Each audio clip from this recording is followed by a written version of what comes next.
Hello everyone, नमस्कार। स्वागत है आप सबका महिंद्रास के ऑफिशियल यूट्यूब चैनल पर। मैं चांदी महिंद्रास तहे दिल से आप सबका स्वागत करती हूँ। बज चुके हैं रात के 12 और हम अपने 10 ब्रेकिंग एमसीक्यूज के साथ पूरी तरीके से रेडी भी हो चुके हैं। जितने भी कैंडिडेट्स एस्पायरेंट्स हमारे साथ कनेक्टेड है, कहाँ पर आ जाएंगे, कमेंट बॉक्स में आंसर करना स्टार्ट कर देना है और बिना टाइम वेस्ट करते हुए आगे बढ़ते हैं। पहला क्वेश्चन आ रहा है आपकी कंप्यूटर स्क्रीन पर, वो ये है, home minister Amit Shah ji released a book Rashtra Pratham 82 वर्षों की स्वर्णिम गाथा in New Delhi. The book chronicles the glorious history of which force. गृह मंत्री अमित शाह जी ने नई दिल्ली में एक पुस्तक राष्ट्र प्रथम 82 वर्षों की स्वर्णिम गाथा का विमोचन किया है। पुस्तक किस बल के गौरवशाली इतिहास का वर्णन करती है? तो आपको बताना है कि ये जो पुस्तक को लॉन्च किया गया है राष्ट्र प्रथम, ये पुस्तक जो है किस जो है फोर्स की ग्लोरियस हिस्ट्री के बारे में बताती है। तो ऑप्शन है CISF central industrial security force, CRPF central reserve police force, BSF border security force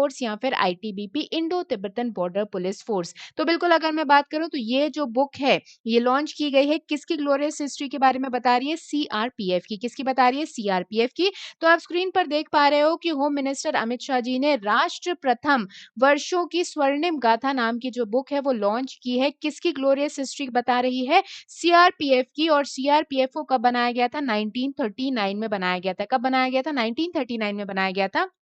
अगर मैं बात करूँ तो इसी जो है बुक के विमोचन के उपलक्ष्य में ये भी कहा गया है होम मिनिस्टर के द्वारा कि गवर्नमेंट जो है ये भी वर्क कर रही है कि सीएपीएफ के बारे में अगर मैं बात करूँ तो सीएपीएफ के जवान जो हैं उन्हें कम से कम 365 डेज में से 365 दिन में से कम 100 दिन अपने परिवार वालों के साथ रहने का क्या दिया जाए? मौका दिया जाए। इसके अलावा ये जो इवेंट था इसमें देश के होम सेक्रेटरी अजय भल्ला जी भी शामिल थे और डायरेक्टर जनरल और सीआरपीएफ कौन है? एपी महेश्वरी जी भी इस बुक के विमोचन कार्यक्रम में मौजूद रहे।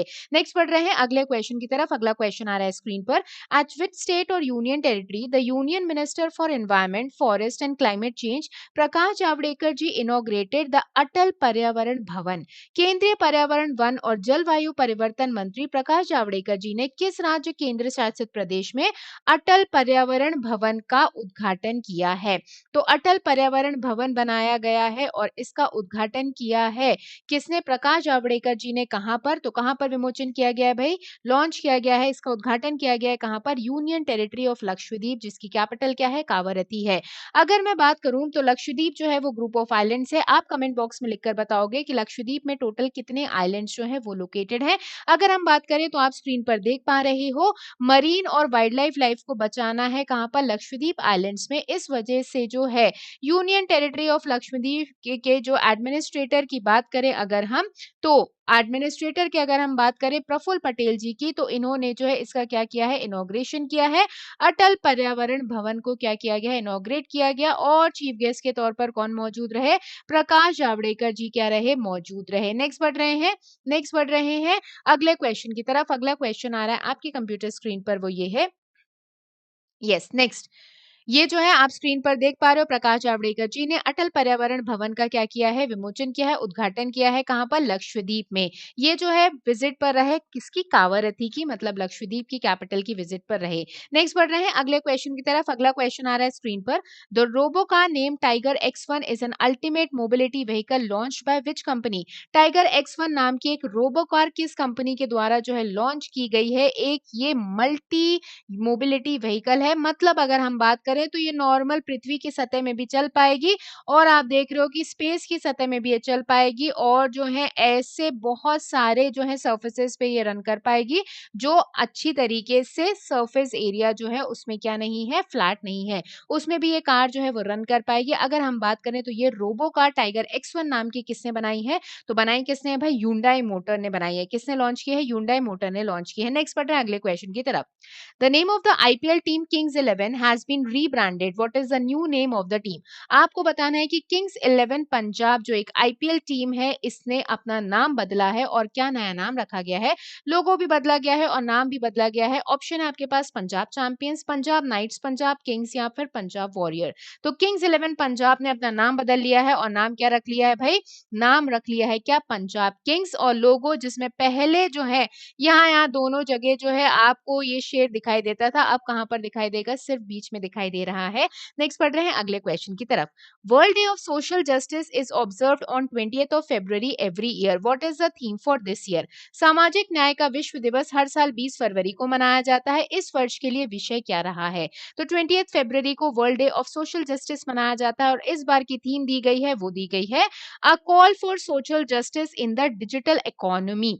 ठीक है, तो बिल्कुल हमने कोविड के समय देखा कि किस तरीके से डिजिटल इकोनॉमी जो है बढ़ी है, तो उसी से रिलेटेड इस बार की थीम दी गई है। यूनाइटेड नेशंस जो है हर साल 20 फरवरी को सामाजिक न्याय दिवस को सेलिब्रेट करता है और इस बार की थीम याद रखिएगा और call for social justice in the digital economy. Next पढ़ रहे हैं अगले क्वेश्चन की तरफ। which among the following have planned to launch the world solar bank? निम्नलिखित में से किसने विश्व सौर बैंक बनाने की योजना बनाई है? तो किसने ये कहा है कि वर्ल्ड सोलर बैंक को बनाया जाए? तो बिल्कुल किसने कहा है? इंटरनेशनल सोलर अलायंस ने कहा है। किसने कहा? इंटरनेशनल सोलर अलायंस में अगर हम बात करें इंटरनेशनल सोलर अलायंस की, तो इसका हेडक्वार्टर गुरुग्राम हरियाणा में है। 121 मेंबर कंट्रीज है और ये कहा गया इंटरनेशनल सोलर अलायंस के द्वारा कि एक जो है वर्ल्ड सोलर बैंक जो है उसकी प्लानिंग की जा रही है। नेक्स्ट पढ़ रहे हैं अगले क्वेश्चन की तरफ। Recently PM Modi laid the foundation stone of India's longest bridge which will connect which two north eastern states? हाल ही में मोदी जी ने भारत के सबसे लंबे पुल की आधारशिला रखी है जो कनेक्ट करेगा कौन से दो पूर्वोत्तर राज्यों को? तो कौन से दो नॉर्थ ईस्टर्न स्टेट्स को कनेक्ट करेगा और वो जो ब्रिज रहेगा वो कौन से दो ईस्टर्न स्टेट्स को कनेक्ट करेगा? नॉर्थ ईस्टर्न स्टेट्स को असम और मेघालय को कनेक्ट करेगा। भाई किसे कनेक्ट करेगा? असम और मेघालय को। तो ये जो है इंडिया का लॉन्गेस्ट रोड ब्रिज रहेगा जो कनेक्ट करेगा असम और मेघालय को over the Brahmaputra river. Over the Brahmaputra river. तो 18 किलोमीटर लंबा ये ब्रिज आपको दिखाई दे रहा है। इसके अलावा बहुत सारे प्रोजेक्ट्स की लॉन्चिंग की गई है असम में ही, ठीक है ना, असम में ही की गई है। तो आप जो है देख पा रहे हो ये जो लंबा पुल रहेगा इसे नाम दिया गया है क्या? डुबड़ी फुलबड़ी ये ब्रिज रहेगा। डुबड़ी फुलबड़ी ये ब्रिज रहेगा जो ब्रह्मपुत्र रिवर पर बनाया जाएगा असम और मेघालय के बीच में। तो डुबड़ी कहाँ पे लोकेटेड है? असम में और मेघालय में है फुलबड़ी। तो इन दोनों को कनेक्ट करेगा ये ब्रिज। नेक्स्ट पढ़ रहे हैं अगले क्वेश्चन की तरफ। अगला क्वेश्चन आ रहा है स्क्रीन पर। Which states gets recognition as the 2020 tree city of the world? भाई विश्व के 2020 के पेड़ों वाले शहर का जो है खिताब किसे मिल गया है? रिकॉग्निशन किस राज्य को दी गई है? तो 2020 tree city of the world घोषित की गई है कौन सी? हैदराबाद। कौन घोषित किया गया है भाई? हैदराबाद को घोषित किया गया है। तो अगर हम बात करें हैदराबाद को रिकॉग्निशन मिली है tree city of the world 2020, इसे क्या किया गया? घोषित किया गया है क्योंकि इसका जो कमिटमेंट था कि ये ट्रीज को और मेंटेन करेगा अर्बन फॉरेस्ट को, वो इसने बखूबी निभाया है। इस वजह से ये अवार्ड इन्हें दिया गया है। ठीक है, इसके अलावा अदर सिटीज जो इसमें शामिल रही वो यूएसए, यूके, कनाडा और ऑस्ट्रेलिया रहे। इसके अलावा इंडिया की तरफ से जिसने रिकॉग्निशन पाया है वो कौन सी है? हैदराबाद है। नेक्स्ट बढ़ रहे हैं अगले क्वेश्चन की तरफ। अगला क्वेश्चन आ रहा है स्क्रीन पर। PM Modi to chair which edition meeting of governing council of NITI Aayog virtually on 20th ऑफ February? 20 फरवरी को वस्तुत नीति आयोग की गवर्निंग काउंसिल की किस संस्करण की बैठक की अध्यक्षता करेंगे मोदी जी? तो मोदी जी जो है अध्यक्षता करने वाले हैं गवर्निंग काउंसिल जो है नीति आयोग का। ठीक है, ये कौन से एडिशन की जो है वो अध्यक्षता करेंगे? तो कौन सा एडिशन रहेगा? ये 6th एडिशन रहेगा नीति आयोग की गवर्निंग काउंसिल का। नीति आयोग क्या है? National institution for transforming India planning commission को रिप्लेस करके इसे बनाया गया था 1 जनवरी 2015 की बात करें अगर हम। नेक्स्ट पढ़ रहे हैं तो आप स्क्रीन पर देख पा रहे हो कि मोदी जी जो है 6th मीटिंग अटेंड करेंगे गवर्निंग काउंसिल ऑफ नीति आयोग की आज मतलब 20 फरवरी को। इसके अलावा अगर मैं बात करूं तो ये 6वीं मीटिंग जो रहेगी इसमें पहली बार लद्दाख और Jammu and Kashmir as a union territory की जगह क्या करेंगे? पार्टिसिपेट भी करेंगे। नेक्स्ट है अगला क्वेश्चन स्क्रीन पर। Recently which state has expanded Atal Bhujal Yojana in all its districts? हाल ही में किस राज्य ने अपने सभी जिलों तक अटल भूजल योजना जो है उसका विस्तार कर लिया है? तो अटल भूजल योजना का विस्तार किसने अपने सारे डिस्ट्रिक्ट्स में कर दिया है? तो वो कौन है?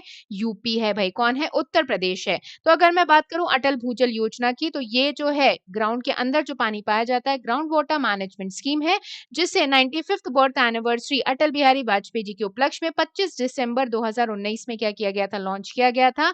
और 7 स्टेट्स में ग्राउंड वाटर मैनेजमेंट के बारे में इसमें क्या की गई है? बातचीत। ये एक सेंट्रली स्पॉन्सर्ड स्कीम है अटल भूजल योजना। सेंट्रली स्पॉन्सर्ड मतलब केंद्र सरकार और राज्य सरकारें मिलकर काम करती हैं इस योजना में और ग्राउंड वाटर को कैसे कंजर्व करके रखना है उसके बारे में जो है इस योजना में हेल्प की जाती है। नेक्स्ट पढ़ रहे हैं अगला क्वेश्चन।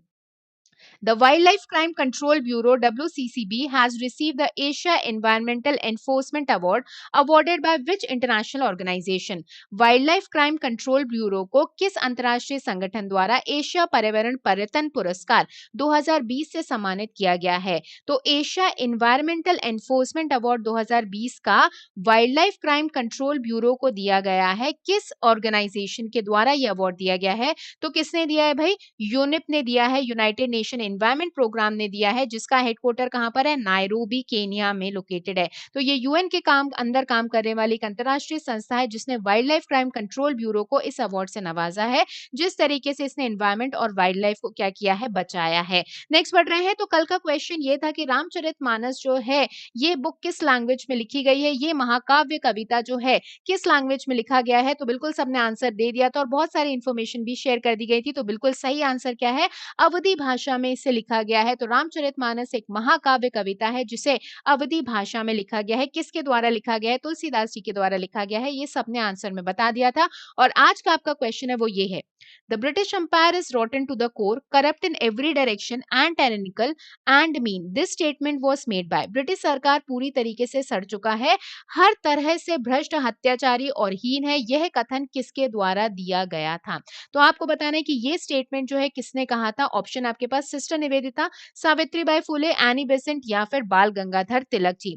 ठीक है ना? तो आप बताओगे कहां पर? जब ये वीडियो खत्म हो जाएगा तो नीचे कमेंट बॉक्स एक्टिवेट हो जाएगा, तो बिल्कुल इसका आंसर लिखकर बताओगे कमेंट बॉक्स में मुझे। अब बात कर रहे हैं अगर हम, तो अब बात कर रहे हैं तो कल मिलेंगे, मतलब आज ही शाम में 7:30 बजे मिलेंगे इंटरव्यू प्रिपरेशन टिप्स के लिए for IBPS PO and SBI, और जिनके अपकमिंग आरआरबी पीओ के इंटरव्यूज भी जो है वो लाइंड अप है, चल रहे हैं। तो हम बात करेंगे इन सब के बैंकिंग टर्म्स की इंफॉर्मेशन के लिए। तो बिल्कुल आज शाम में 7:30 बजे जुड़ना मत भूलिएगा महिंद्रास के ऑफिशियल यूट्यूब चैनल पर इंटरव्यू प्रिपरेशन की स्ट्रैटेजी देखने के लिए, और कौन कौन से बैंकिंग टर्म्स पूछे जाते हैं उस पर करेंगे क्या डिस्कशन। अब मिलेंगे कब? सुबह 6:30 बजे अपने करंट अफेयर्स एनालिसिस के साथ।